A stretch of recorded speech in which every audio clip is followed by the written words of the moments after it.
Most people don't realize how much of their personal information is being bought and sold every day. Data brokers are making billions pulling details about you from public records and the internet, then packaging and selling it, usually without your consent. That's how your information lands in the hands of scammers, spammers, even stalkers. That's where Aura comes in. Aura actively removes your data from broker sites and keeps it off. They also instantly alert you if your information shows up in a breach or on the dark web. But Aura goes beyond data protection. With one app, you get a VPN, antivirus, password manager, spam call protection, dark web monitoring, and even up to $5 million in identity theft insurance. All backed by 24/7 US-based fraud support. Other companies might just sell credit monitoring or just a VPN. Aura gives you all of that together at the same price competitors charge for just one service. Start your free trial today at aura.com/prevent. Protect yourself now at aura.com/prevent.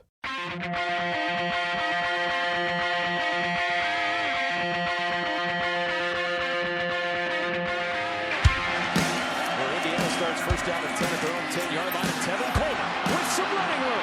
Tevin Coleman down the sideline. Coleman, one man to beat. Tevin Coleman's going to go 90 yards, and Indiana takes the lead. Randall L. scrambles, started off the pitch, keeps it himself down the sidelines. He could go. Antoine Randall L. touchdown. Ward going to the single coverage, end zone, touchdown. He hits Cooper again. Welcome to the Hoosier Happy Hour podcast, episode 269. Game 5 recap at Iowa. Another W for the Hoosiers, 20-15. The score tells a different story than the actual game. Not really. It doesn't. But sorry to those who had around like -6.5. Because the chuckle, that's Brandon. The blank face on the visual thing that you're not looking at is Seth, but Seth's audio is here. Seth, what's up, man? What's going on? Happy Sunday, fellers. It's happy for some. For others, they say a single player does not lose a game for your team, but in this case, a single player lost a game for my professional team. But that's not what we're here to talk about. We are here to and please be nice to him. I'm sure that there are fellow Colts fans listening. Don't be those guys. Don't go to social media. Don't threaten his family. Don't do weird things. I mean, he's a young kid. He made a mistake and 2 mistakes. It cost us 14 points. But moving on. All right, we're here to talk Iowa. Iowa game number 5. Put number 4 on the schedule for some reason. Game number 5. Final score number 11. Is that where we were ranked? Number 11, Indiana 20 at Iowa 15. Moves us to 5-0. Brandon, it was I had fun, right? Like it was, I feel like this kind of game, not only for the team, instills a lot of resilience and belief in close games, but also does with our friendship and our drinking abilities, I think. It was a nice warm up for next weekend.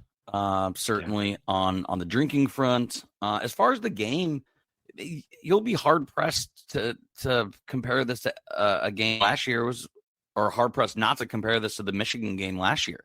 So many similarities. I was never really nervous in the Michigan game until about halfway through the fourth quarter. I wasn't really nervous about this game until about halfway through the fourth quarter. Mm-hmm. These type of games, like you said, are very important because you can't simulate these reps, right? There is no amount of practice. There is no amount of scrimmaging. There is nothing. There is nothing you can do to simulate what happens in crunch time. And I think it showed that our defense is up for the task. I think it showed that our offense is up for the task. I think it was Seth. There's a lot of warts yesterday. We're going to break it down. But overall, I think a win like this is necessary. And I'm glad we got out of the way. Yeah, I don't love the phrase "a lot of warts." I would say it's just like And we just figured out some stuff on the road, right? Against the first real legitimate defense we played, like figured out what's going to work, what's not going to work. And I think that's almost about as good of a test, if you're just going to call Iowa a test, right? As good of a test as you could possibly have before going into a big game at Oregon in 2 weeks. But Seth, do you have anything else you want to add before that? I had to scrounge, boys, to throw together some stats of the game. But Seth, do you want to say anything before we get to that? Yeah, I think the bottom line is, in the survive and advance world that you're living in, if you want to count last week as essentially an elimination game for the playoffs, this was a game you couldn't afford to lose. So not quite at the same level as the Illinois game. Maybe there was a little bit of a backslide. Maybe there was a little bit of a hangover. Maybe there's a little bit of a look ahead to Oregon. Who knows? The point is, they did the damn thing. They won. Now let's move on. Yes. Thank you. And what a way to win, right? Super dramatic. Made plays, very important plays at very important times in the game, into the half, into the game. It was wonderful. So let's get into it. Again, stats of the game the last few weeks have been just incredible, right? So like total yards, you had like 700 to 10 against Indiana State or something. And then you go to rushing yards last week, 312 to 2, and all the first downs and all this other stuff, right? This one, not a whole lot of separation anywhere across the board. If you want to nitpick on a couple things, we had 2 takeaways, they had 1. But I kind of did nitpick. So I guess if you're going to nitpick, is that a thing? I got a few nits, man. Let's see what you say. I got a few nits, and honestly, the worst performance by an Indiana Hoosier on Saturday was in the press box. Not or in the coaching whatever you want to call it. Look at some of these stats. 6 for 18 on 3rd and 4th down. Yeah, not good. 35 runs to 23 passes. And the passes were late. Yep. Right? When you run the ball that much, you at least want to win the time of possession. Out 33 to 17. Or 33 to 27. Sorry, there's 60 minutes in the game. So again, I mean, it makes no sense, because that's not. We know Sig watches an insane amount of tape. I got to assume he expects that from his coordinators. I don't understand the game plan at all. Seth and I kind of always on the pod always talk about like keys to victory. The only one, and you noted it, the only one we kind of won was the turnover battle, which we were +1 there. But they were better than us on 3rd and 4th down. They won the time of possession. They had less penalties and less penalty yardage. And we kind of, we kind of lost those keys that really help you win. I mean, that, for me, when I look at the box score, and you didn't know the score, I would have said that Iowa probably won for just doing box score. This is an Iowa game plan. This is a better Iowa team from years ago. This is how they won 9-10 games a season. This is their exact game plan. And IU was able to just barely, stop them from doing it again. Yeah. And as I said, I really had to dive deep for some important stats where like IU maybe stood out a little bit, and that was yards per carry at IU 4.4. Our run defense played pretty well. I mean, a lot of people are going to say, they got. I feel like every game so far outside of the Illinois game, there have been a couple burst runs, right? A couple 20-yard runs, 1 or 2 per game that we give up. We did that, but they only averaged 3 yards per carry. That's very good. Yards per completion. Big difference. IU 10.1. Again, only threw the ball 23 times. 10.1 yards per completion. That's the first down every time he every time he completes it. And Iowa 5.1. And the other one. But look at that. They threw the ball 15 more times. Yeah. Like 15 more times. How? Shanahan. I love you, but that was mind-boggling. Yeah, it'll be interesting to see if we get any nuggets. I didn't hear anything really post-game too much. He said a couple things, Sig did, but I wonder if he'll get anything maybe tomorrow. I don't know. that kind of tells us a little bit more about maybe the game. Did they plan do a was press conference weird. on a bye week? I don't think we're going to get one tomorrow. I think they. I don't know. It's been a while. I They don't might think do they something. Maybe. Might do something. We'll see. The last one I had was injured quarterbacks, which was IU 0, Iowa 1. That was the first one I actually came up with. Nando took some hits, though. Some hits I'd rather him not take. That slide out of bounds was scary. He kind of doesn't slide. He kind of got period. He kind of got pancaked on one of them. I would like him bent around a little bit on another one. Yeah. That was not. Well, like that. You stayed after. Mhm. And we watched a little bit of the Penn State-Oregon game, and Dante Moore pretty early into that game took off running and did not take a hit. Anytime he took off, he'd run, he'd get to where he needed to go, slide, boom, done. Don't hit him. Nando's got to figure that out. I like it. I told you, I said I don't know which way to go on that. Like, I don't want him to get hurt, but I do like the way he plays. Updated rankings. IU moves up to number 9 in the coaches poll, number 8 in the AP poll. And then just for, S's and G's, Florida State 19, 18 in those respective polls. So 10 spots ahead of them in each one of those, in case anybody listening cares. Anything else you guys want to do before we get to headlines, just kind of in the general? So I sent this to our group chat. Indiana up to a 68.4% chance to make the playoff, which is super exciting. The Indiana-Oregon line is already out. This surprised me a little bit. Indiana plus 10.5. Oh, goodness. Yeah, that surprised me. I thought 8.5 sounds right. You can even tell me 7.5. But 10.5 seems like a lot. What do you guys think of that line? I thought I told you yesterday, maybe 6.5. I thought it would start 6.5. I don't know. That's a lot. That's a lot. We'll see what the public does, because there's obviously 2 weeks into the game. I think it probably drops to 10 or 9.5. I was thinking 9.5. I think there's a little bit of a post Penn State road victory glow on Oregon right now. And if you're talking about comparing the last time you saw each of these teams, a road win against a whiteout in Penn State versus a very tough, gritty, ugly win at Iowa City, I think you're going to weigh the Oregon one quite a bit more heavily. S&P Plus has Indiana as the number 1 team in the country. That is true. Hang the banner. No, we don't do that.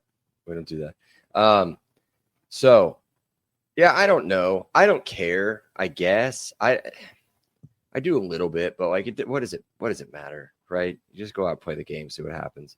It's 2 weeks away too. Is a lot of time. I do think that as far as the money coming in, I don't think we're going to see a ton of it come in on IU. I think it's kind of a scary line for a neutral fan, right? To look at that and be like, yeah, I don't know if Oregon can beat them by 11 points, but I don't know if IU can cover 10 points. I don't know. I don't know. It doesn't matter, but that's way higher than what I thought it was going to be. Seth, anything else you want to add before we get to the headlines here? No, let's do it. Okay, cool. I'm going to start. Kind of already said it. But my headline is just never easy to win on the road. And it said it was a win, however you can type of game, and one of those that you can look back later in the year as an important win under adversity, resilience type game. And that's one of those that they talk about, right? I mean, it didn't really say it. Sig's not that kind of coach, but your stereotypical guy would have said, yeah, I think we came out, we showed resilience, we played really well, we played to the final whistle. We're going to really look back at this later in the year, and this is really going to matter or something. But that's what this was. Let's be honest. I mean, we found a way to win the football game. Had a little bit of help, but the defense made some big plays down the stretch, and made it work. So Brandon or Seth, what do you guys got? Yep, I'll go. Primetime players make primetime plays. So good. I mean, again, Surratt just shrugging that off. I mean, I've had to watch that play 6-7 times, and Nando led him perfectly. If he throws a little bit behind him or a little in front of him, I don't think Surratt has in stride and the momentum just to shrug that dude off. So yeah, that's my headline is primetime players make primetime plays, and we have two. Well, we have much more than two, but Nando and Surratt stole the stage. So I don't have a clever title for this one. I just have a hypothetical here. Mine's a lot like Bragg's. It's you know how when you have like a girlfriend at another school or something, and you know she might not be great, but you talk her up to your friends because they don't see her, and it's like, oh dude, she's great, she's stacked, she's this, she's that.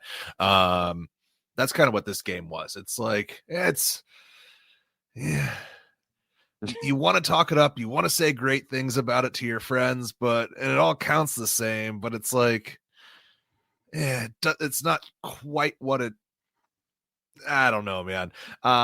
It's just survive and advance. That's the bottom line here. Is you kiss the ugly girl, you don't make her your wife, but you know you move on, you live, you celebrate it, and now you have 2 weeks to rest up, get right for Oregon. So all it is now is kind of a waiting game. Yep. And I love Sig with 2 weeks. I mean, again, that's not for this pod, but I compared to Dan Lanning, that psychopath, that I don't know how he was doing an entire 8-ball of blow on the sidelines and no one saw that. I love Dan Lanning so much. But yeah, if I have to give 2 weeks of prep, who am I giving the advantage to? Yeah, it's going to be Signetti. Oh, yeah. Not he a guy was jonesing in the alley for 3 a.m. Yeah, dude. He was freaking bugging, dude. That post-game press conference was wild. All right. Speaking of cocaine and people on them, let's go to the IU marketplace. We'll start negative, but it's not that negative. We're going to do 0, unless Seth has one, 0 stock downs on defense. You held Iowa to 13 points. Never really threatened the end zone, other than obviously their touchdown. And again, which was across the board, questionable touchdowns. Yes, I agree. Across the board, you take that stat line really all the way through in any Big Ten game, and you should be okay. Now, granted, our offense usually does a lot better than what we did, but that could come down on the other side of what we're going to do. Seth, do you have anything defense? Yeah, I did. Down? The pass rush. I really thought that the defensive line pass rushers did not really affect the game very much. Anytime they brought linebacker pressure, then they were able to get through, but it really didn't seem too much like the defensive line was that effective in a pass rush. They were doing a lot of quick stuff, a lot of short stuff, so it was kind of negating any of the prolonged opportunities. But I mean, it wasn't there. So I'm gonna push back slightly because we talked about it on Wednesday, and I kind of talked about it. The internet went out a lot, but Gronowski just doesn't sit in the pocket. You're never gonna get a lot of sacks on Gronowski because that's just not the way he plays, right? But I do think we could have made him more uncomfortable. I think it is maybe the concession I'll give you. But again, if you kind of want to point at Bryant Haynes, I don't know why we were playing so much zone. That wasn't the first time on Saturday. Michael and I have screamed stop playing zone in his basement. It won't be the last time we scream stop playing zone in his basement. But yeah, so I get we could have made him more uncomfortable, but the fact that we didn't rack up that many sacks didn't surprise me because I didn't really expect that, just because Gronowski isn't going to just sit, have his clean pocket, pick the defense apart. He's more of a one read and go. Oh, you would have thought he was an all-pro Hall of Famer if you were listening to Phil Simms. This is a family show, but yeah, you understand. I was doing some sort of motion up against the microphone. That's what he's doing. But what was the other thing? Oh yeah, and Seth, I try to remind you of this in person on Saturday. Their offensive line, and I wonder what they rank now after this week. It's got to be pretty good. Their offensive line, 4 of the 5 are ranked number 1 in their position in the country by PFF, and the fifth one is second. Is number 2. Yes. So it's a very good offensive line.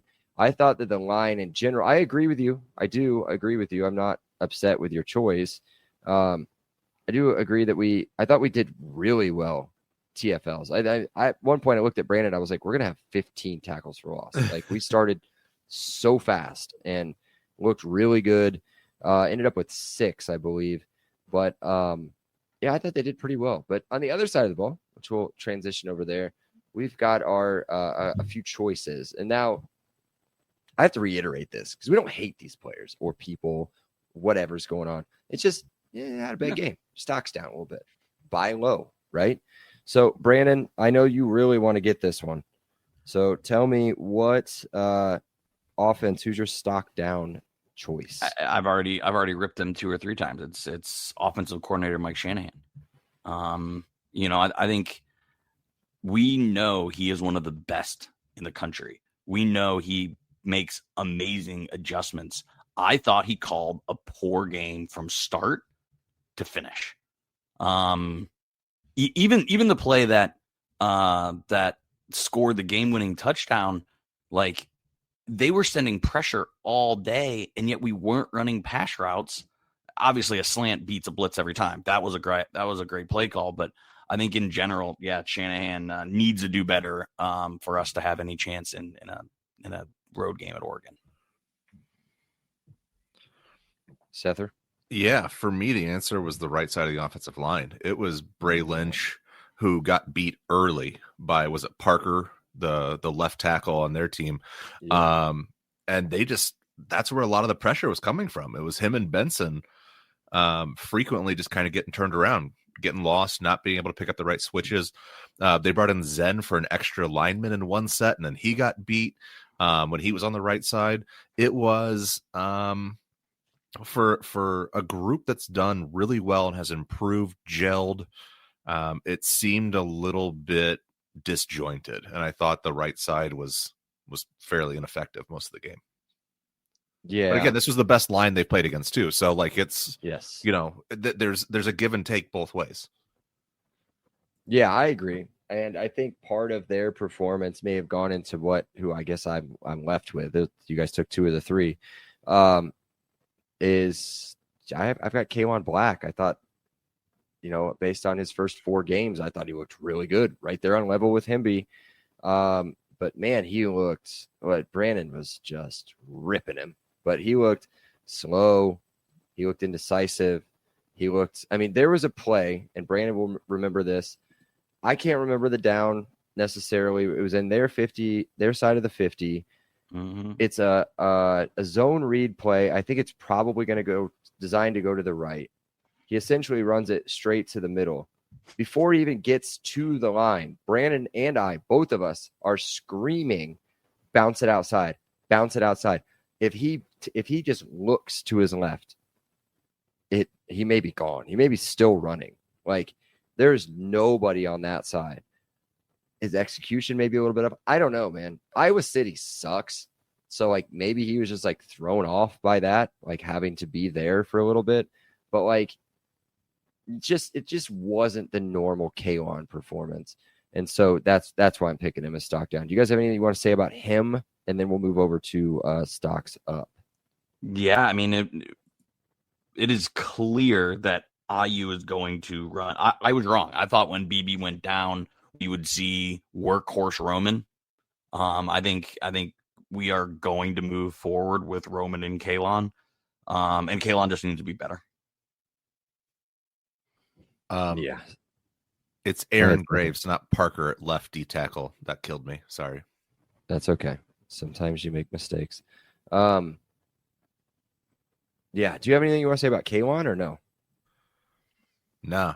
I bet on him for an anytime touchdown. Broke my heart. All right. Let's go over to the positive side of it, right? Let's go to offense, stock up. Brandon, go ahead. Yeah, it's Surratt. For me, pretty easy here. He's an All-American. He's a pro. He's him. So good. Yeah, I said this earlier. He's my answer too. He is uncoverable on an inside breaking route. And that's what, you talked about it. You waxed poetic about that slant to win the game. That's what they had to go to. That was the play call. You knew it was coming because you knew if Surratt can get inside of anybody, or he can get inside of anybody, and if he gets it in space, he can go. And that's exactly what we saw happen. And Seth, you're sticking with Surratt. You don't have it. You're not going to go with a different person. Okay. No, I don't want to do either of the kickers, even though those guys were both really good too. Oh, I mean, you guys are leaving me Roman Himby, so I appreciate that. My boy finally shows up. Still hasn't reached the end zone yet, but again, I think if we go back and look at it, and we could maybe trade some carries from Black to Himby. Himby had 15 carries on the day, 86 yards. It's Seth math? No, 5.7 yards per carry. He looked fast. He was breaking tackles. He was carrying dudes. Didn't really target him enough out of the backfield, in my opinion. Again, only threw the ball 23 times. But I thought he looked like the Roman Himby that I knew. Like, I thought this was the first time he like really looked good. I had Mendoza in there too, if I had to pick one, just based off of a few of the throws he made. That one throw to Surratt where he was literally getting just a dude double hands to the face, one of the 4 or 5 that went uncalled during the game. Just a dart right to Surratt for like 25 yards. Then obviously the game winner against pressure. I thought he looked really good. I know he made that one poor throw for the pick, but again, under a ton of pressure most of the game. So there's also a hands to the face that wasn't called. Those refs. Yeah, that's what I think. Yeah. So many shots to the head, at least 4 or 5 with hands, not helmet, but hands to the face, hands to the helmet. Those are automatic penalties. Was that I know this might not be the Heisman stat line you want to put out there, but was that an early potential Heisman moment for Fernando? Yeah. Well, we'll find out. I mean, where's he at now? Does anybody know? 4th or 5th, plus 1,200. He moved. But it's a signature moment. 600 points. Yeah. Wow, dude. But I mean, the throw from him that'll go on his draft tape is that bucket he dropped to EJ Williams. Oh, that 40 yards downfield safety. Oh, that will be on when he gets drafted, and it's he's announced. I said this. Yep. That will be the throw that ESPN puts up. That will be one of the throws. Is when he put it 40 yard. It was probably a 50-yard throw. Bragg, I think you actually on the sent because he obviously had to opposite hash. He had to be 5 yards behind, and then the other hash. That's a 50-yard throw that he literally dropped in a trash can. It was incredible. Updated Heisman odds. Dante Moore moves into first at plus 750. They called that before the game even started. Ty Simpson. Brandon loves him some Ty Simpson, plus 900. Love a guy that sticks around 5 years and gets his shot. And then Fernando at plus 1,100, tied with Carson Beck and Jeremiah Smith. So there you go. But again, I guess you go into Oregon, you put up a win there, then you're back to first place. You don't get a trophy for being first after game 5 anyway, so it doesn't matter. What are we at? Defense. Let's do defense. Brandon?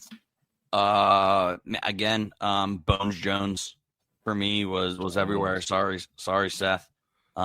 He is just an absolute weapon. Again, talk about Ty Simpson kind of hanging around. Bones Jones after Tom Allen. Did we really think he was going to be set? We were singing Hardy's praise before the season. And it's Bones Jones who's filling in next to Fisher, being an absolute weapon there. Yeah, I had 2 things written down here. I had linebackers and safeties. Seth, hold on. Hold on. I wanted to ask a follow-up question to that because you loved Isaiah Jones 2 years ago, right? So under Allen, the times that he got to come in and play, I thought you really liked, at least talked highly of him, right? Did you see this? Did you see him being like athletic? Like, do you know what I mean? Like that play that he made for the interception to start the game, and then his sack where Kellen Wyatt comes off completely untouched, and you can hear 70,000 people go, "Oh!" It's just like as soon as Gronowski makes that kind of rollout turn. I think Bones Jones has been ridiculous over the last 2 weeks. An all conference player. He's playing like an all conference player. He's got a nickname. Like I thought he was going I thought he was going to be great against the run. I thought that was going to be his niche, that he was going to be a run stuffer, that he and Aiden Fisher were going to be an A and B gap kind of, combo linebacking package. What you just explained, though, is that his coverage and his blitzing ability are what I didn't necessarily anticipate, and where he's really excelled to become a playmaker, a ball hawk, and a difference maker.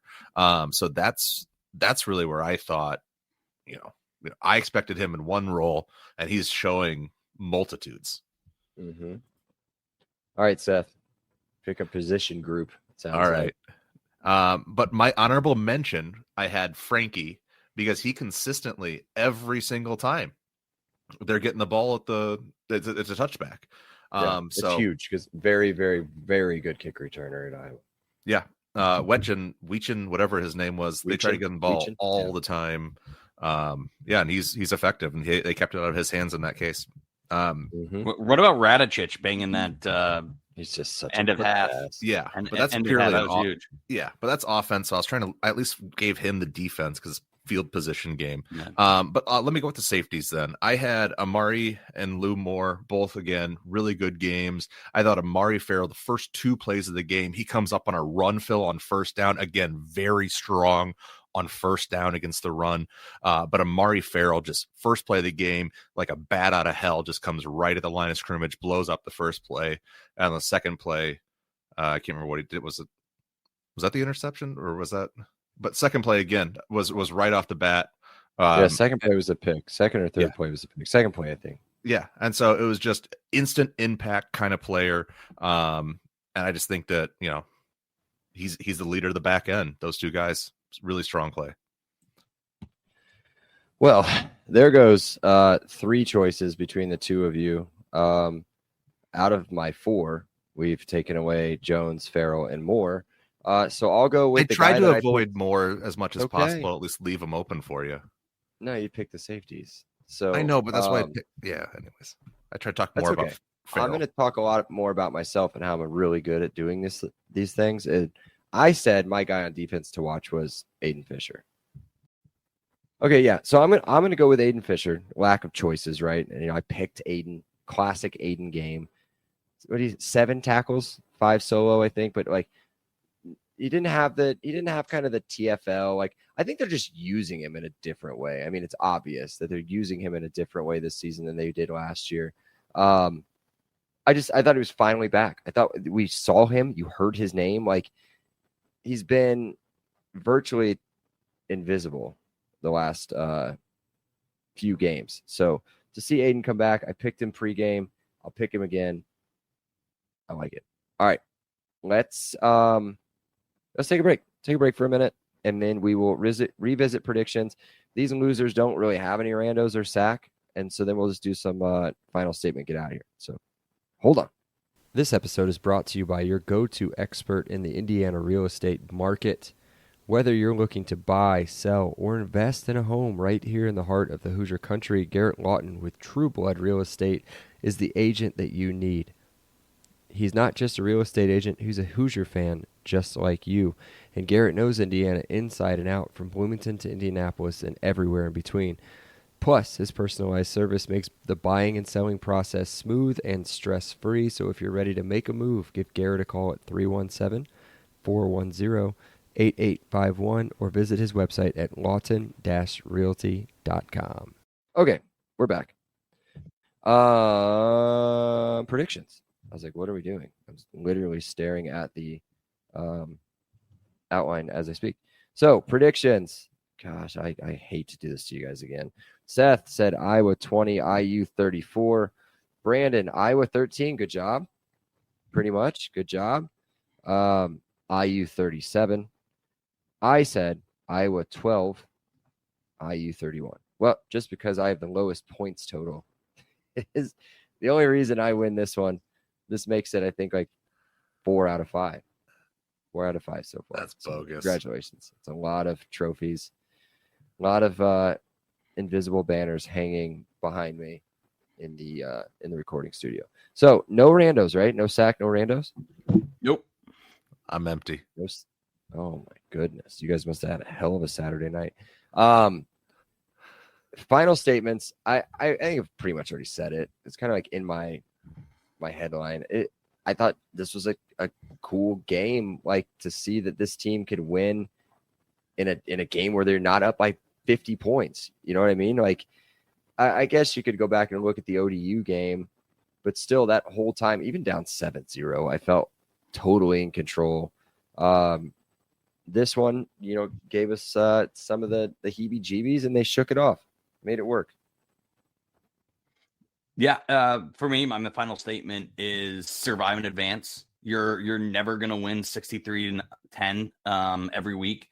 You're gonna be in uncomfortable situations, and that's exactly what Indiana found itself in, and was able to take care of business. Again, business-like for sure. And honestly, I was more impressed with Iowa than I thought. What do we think Iowa does for the rest of the year?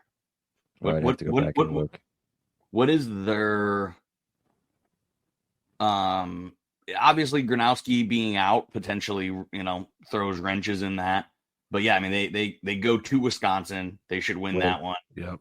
Penn State comes there. No. That could be a tough game. That could be a tough game for Penn State. Honestly. I think so too. Then Minnesota comes, who I don't think Minnesota 50-50. No. I think Iowa wins that game. Then they go to Oregon. Then they go to USC. Shoot. Yeah, USC did not. You guys, I tried to tell you about USC. Nobody wanted to listen to me. Try to tell you.